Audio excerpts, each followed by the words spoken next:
Той те мана, Моля!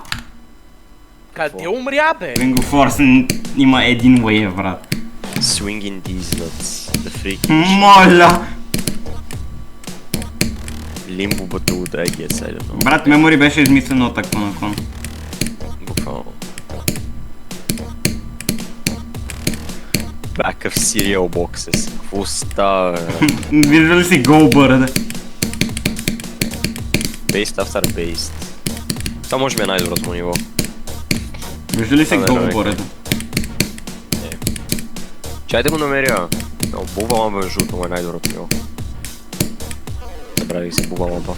Брат, по-лама, между другото, факт, нали, дори да е толкова трудно, наистина мене, не че не ми харесва като лама, смисъл. Actually е готино, брат, просто някакво... Брат, готино е. Не знам, че толкова много хора го хейтят, наистина мене ми харесва. Да. Буквално даже ще заслужава някаква лорка така, брат, това е импресив, който е направо. Защото факт е, че е много трудно, ама това не е факт, да не е нивото 6 години. Аметис вече не знам, брат. Смисъл, Аметис много ми харесва, ама някакво... Не знам вече колко пъти това да си играе, брат. Аз правих тъмнел на кули мази този за някакъв случай. Тъмнели го няма беше.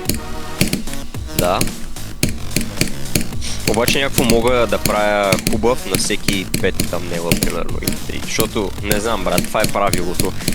И ако е edgy нивото. Ако е edgy нивото, брат, ще направя най-хубавия тъмнеля. Мисъл, имам... Най-добрите тъмнели са на Акерон, на Nightmare Chasm, на... Какво друго съм правил? Аз не си знам тъмнели. Например, за Digital Defense моля направи за толкова много хора. I guess. Не! Флукнах ендинга! GG, брат. Не ли го? Браво. GG. Брат, казах ти, че сега ще го мина? GG. Yes. Мога ли да кажа